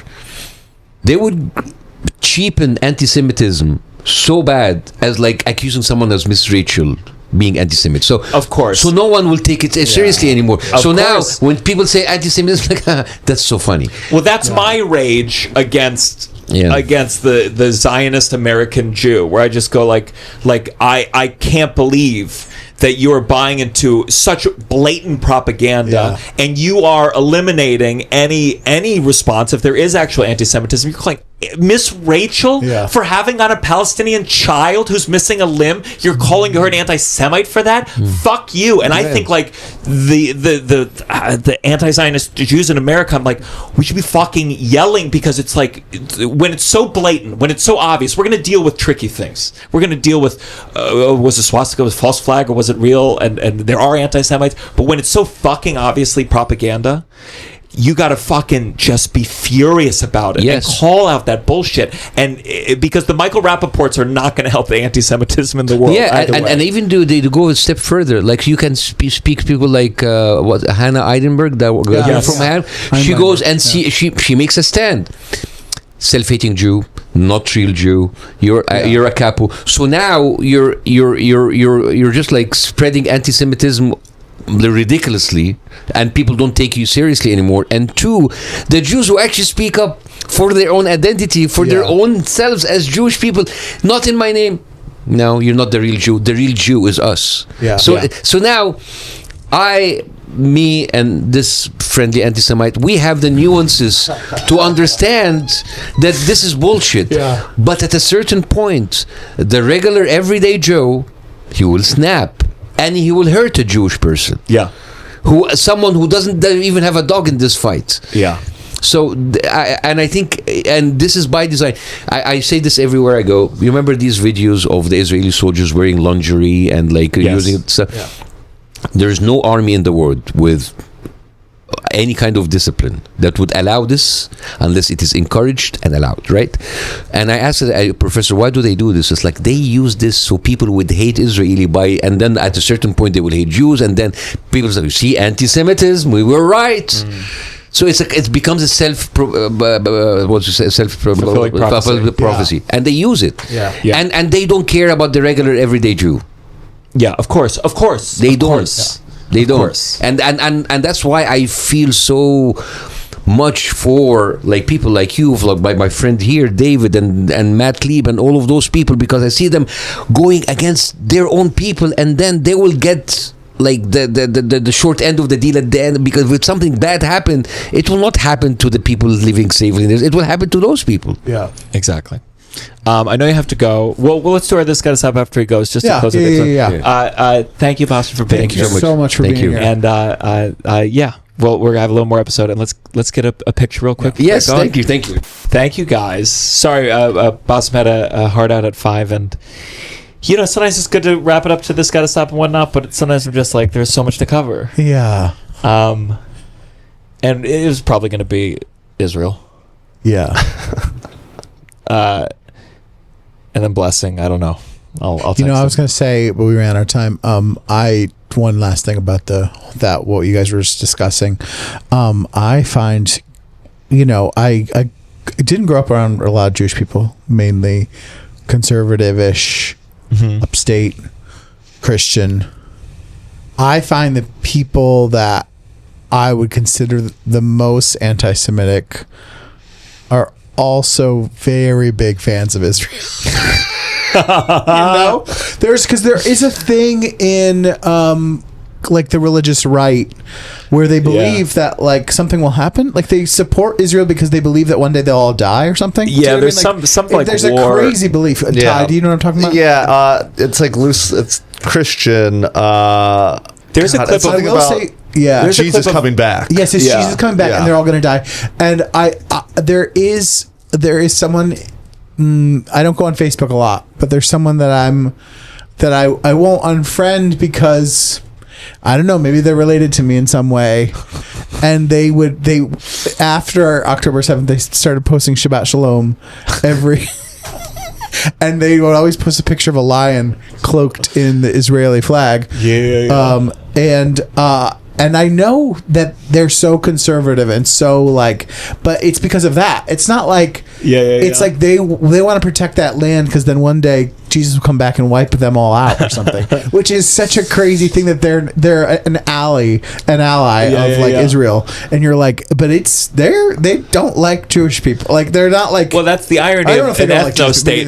But they're like, yeah, I think all the Jews should be over there. Over there. And not on my damn TV, like what? Yeah. The only thing I'm finding, and I think this is like that theory of like accelerationism, where you purposely make a situation worse to get what you want, is like Jesus is prophesied to return to earth at the Mount of Olives in Jerusalem to defend Israel from destruction. So I think it's like the idea is to like kind of have people come at Israel to encourage the Messiah to come back. But I also know that they also definitely probably like Jewish people more than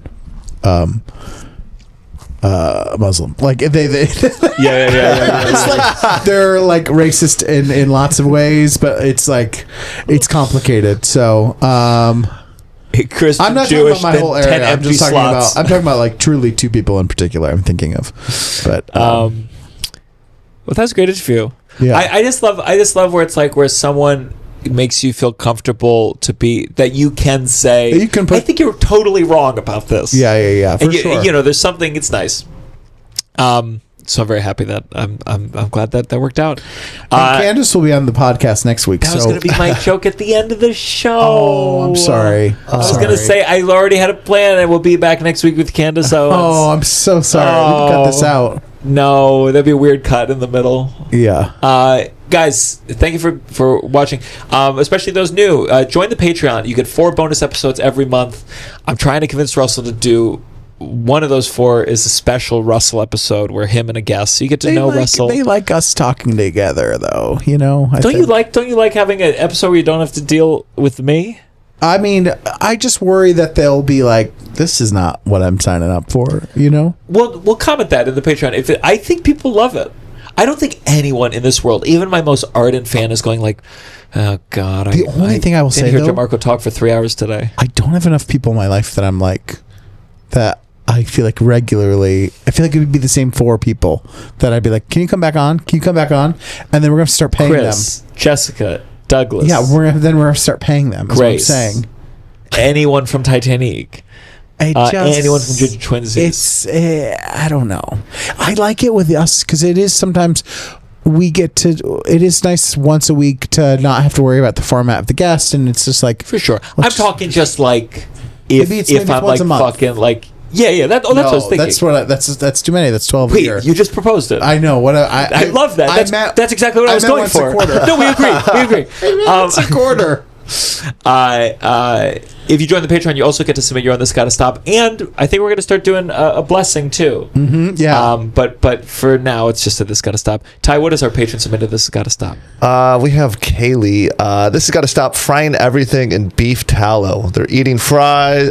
You're eating fries. They aren't healthier because they're fried in beef tallow. Just don't eat fries every day, and you'll be just fine.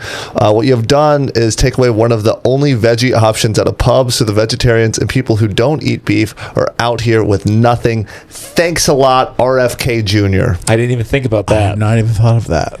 Because we're like, ooh, give me that beef tallow. Give me that beef tallow. Give me a side of beef tallow. That's what I say. I will say this just simply, not necessarily knowing the beef struggle, but with my girlfriend, of course, is pork. Where you go, oh, fuck, it's all soaked in pork. Yeah. Like I get where it has pork, but I feel sympathy for these restaurants because it's like there's so many different people out there with so many different fucking things. But here's what it is. This is more like the cilantro. It's like you need to know people are out there who can't eat certain things. It would be great if there was a system or some way up front to be like, look, if you come here and you don't eat meat, you don't come here if you're hungry. Like, you need to be up front, because what happens, like, with the cilantro places, we ask, like, oh, can you make stuff without cilantro? And they go, yeah, no problem. Yeah. And then as gradually find out every single thing somewhere hidden has cilantro in it. Yeah. So just know the answer to it. And I think you got to be forthright and like, oh, you're a vegetarian? Yeah, everything here, you don't want to come here. Yeah. Maybe outside your window, there's a picture of, like, just a pig with a spear through its head and blood coming out of its eyes, just to let people know. Yeah. I think that's nice. Yeah. or offer both fries and become like a fucking vegetarian franchise and get that money. Yeah. So good luck with that.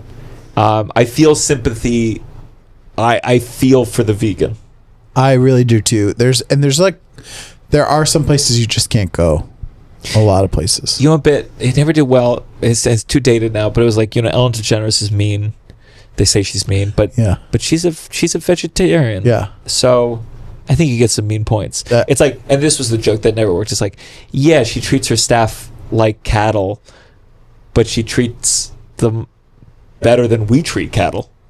Yeah. And I thought it was that. I thought it was like, yeah. People maybe weren't ready for a pro-Ellen DeGeneres apologist thing. Yeah. Especially like from I feel like we went maybe too hard on her, did we? Now looking back, it's always, for sure. It's always a woman too that we go too hard on. That's the thing. Ashley Gavin has, maybe she's still doing it, just like let us have one toxic woman. Yeah. Like, Jesus fucking Christ, every toxic man runs the goddamn world. Anytime I want to kill her, burn her to death. Yeah, it's crazy. Yeah. Ellen, come on the pod. We'll have you on the pod. I'd love to have you on the pod if you want to really talk. Yeah. Do you think she's watching? If she's no, but she's Portia, new downside just dropped. I hope she puts it on like a mega movie theater. Nice. My This Has Got to Stop. Oh, I changed it. My This Has Got to Stop is if you have like an emergency or something happened and you need to convey it via text, I don't need a preface text. Like I don't know, like if something bad is happening, here's what I don't need to get as a text is let me just quote it here. Unfortunate news. Are you to your goddamn mind? So then I have to sit and wait for the next text, and in those 3 seconds, if I had a gun, I'd shoot myself. My brother one time texted me, "Did you hear about insert person's name?" And I said, "No, what? They're dead." That was how he told me a relative had died.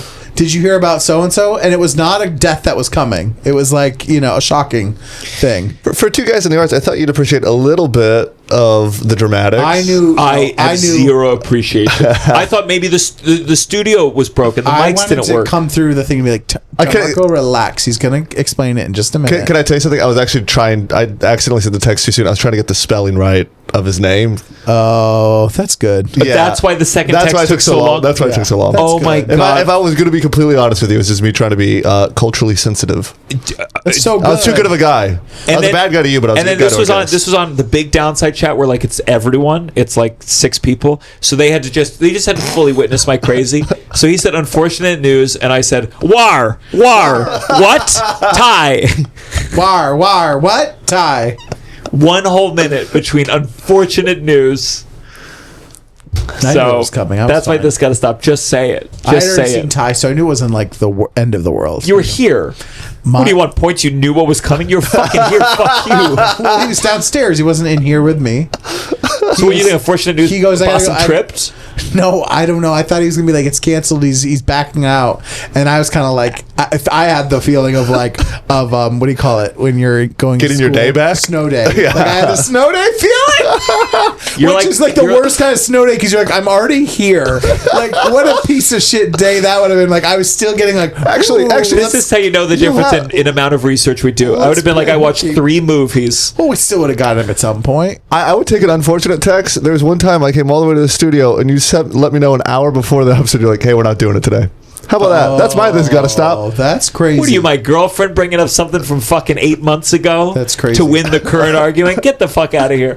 Wow. Russell, what's your This Gotta Stop? Yeah, it's kind of basic today, but and then probably it's been done. It's probably a bit already. But great. We need another clip. This will be it. This Gotta Stop. Save the dates. We just do the invite. Just send the invite. What are we doing? Why do we do 2 steps with it? Because also they come so much earlier, and I'm not saving the date.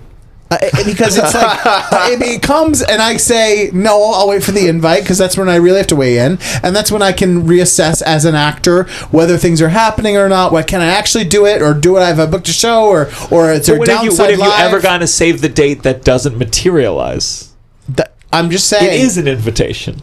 It's not, but then you get a second invite. They send the invite then you get as the well. real invite. So they're truly. Do you? Sure. Maybe you haven't gotten as many save the dates as I have. But I'm saying, like, for people who are like, then they're like, oh, weddings are so expensive. They're so crazy. I got a step for you. One invite. Just had this conversation. Not a save the date and then an invite. That's two forms of mailing, and you're spending the time to put all the addresses on and collect the name. Just do an invite. Do it earlier. Do it when you would send out the save the date.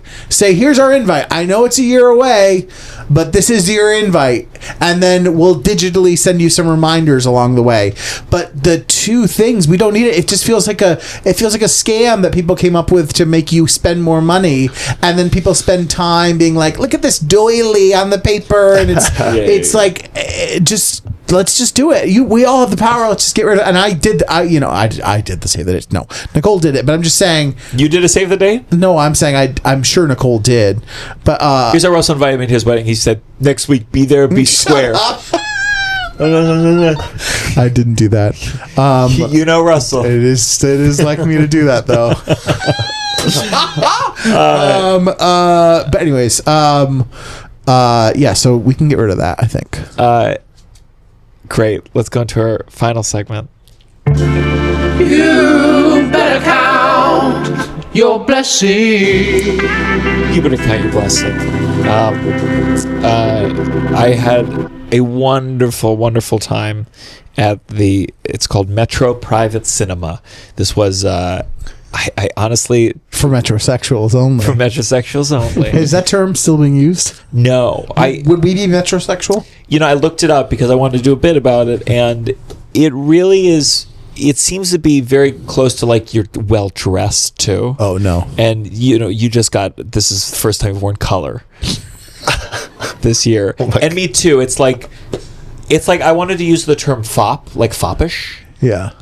Because there is a flamboyance tied to it, but it's mixed also in with, like, I'm very well coiffed. Groomed. Yes. And that is where I'm a dude. Mm-hmm. I mean, I'm a little more these days. Yeah, but your asshole's still hairy. Yeah. There's still, if you took a microscope to my stomach, there's always a little bit of cum on some of the hairs. On your stomach? Anyway. Every time you're coming right onto your stomach? No, but with the wipe. I'm wiping upwards. I'm wiping in the way the hair grows. Okay, I see what you're saying. It's a bit of a comedic exaggeration, but yeah, every hair on my inner thigh right by the ball. So Metro Private Cinema was like, ooh, maybe we'll use this as an ad. Metro Private Cinema, I don't. Maybe I think this was a Valentine's Day gift. This is how delayed it was to find an evening where Tovah and I could both do it. But it was like a private movie theater experience, and the dinner was phenomenal. And they have some people do screenings there, but you picked the movie, or well, it was Tovah. I set it up so Tovah's always wanted me to watch this movie called Hester Street. It's just one of those things. I barely watch any movies. It's like a black and white film about like Jews immigrating in like 1890s. But I was, she's always wanted me to see it, and I was like, great, we'll do it like this. We had 2 bottles of wine. I got so drunk, but the food was amazing. To call them a server, they also talked to us about the movie, and we talked. Their name is Theo, and the movie was phenomenal. It was like incredibly well acted. Felt so real. And it's basically like the man comes from the countryside of Poland, I believe. And starts to set up a life for the family to come over. He starts sleeping with a more well-to-do neighbor who she gives him money. Then his family comes, and they're like old school Jewish. She's still wearing a wig, and he just automatically resents her. And eventually, she procures a divorce. She procures a divorce, and it was just beautiful. One of the best portrayals and understanding of and it was Lower East Side, like they're on like Delancey, and it was very cool. It was a great movie, Hester Street. So thank you, Metro Private Cinema. We got to go. If there's ever, it's a beautiful, perfect. It's very You'd cool. expect the food to be shit, and the food was excellent. That's great. And they had a record player you could put on. Oh, nice. And so yeah, and thank you, Theo. What's it called again? Metro Private Cinema. Metro Private Cinema. Vox. That's an example of an ad. Wait. I have a question, kind of related, but not really. when you were growing up, were there a lot of Polish jokes? It felt like they were already like a dated joke thing. Like people used to do how many Polacks? Yeah. Yeah. I feel like they were always around, and I was always confused. Polacks. Because I was like, I don't know how we tell them apart. Like, I don't know how we would tell if someone's Polish. You're like it's white. This is a white guy. What's a Polak? And I just never got it. I felt like it was around, and it felt dated. But anyways, I feel like it was like pre-Italian Irish racism. it was happening where I was coming from. There was Do you remember definitely any? Polish jokes. No. It was just like it was derogatory. It wasn't good. It wasn't like, Yeah. I got one. Well, okay. It's like the classic one. It's like, how many Polacks does it take to screw in a light bulb? And then it's like 3. It's like 1 to hold the light bulb, and then 2 to spin the ladder. Get out. Ty, come on now. Oh no! Get out. Ty. Oh no! Oh. This is unacceptable. This is. There goes our Poland show. There goes our Poland We were show. going to do Cairo, Poland. It was going to be amazing. Incredible tour. Russell, do you have a blessing? Yeah, my blessing. Oh, you know what my blessing today? New York City.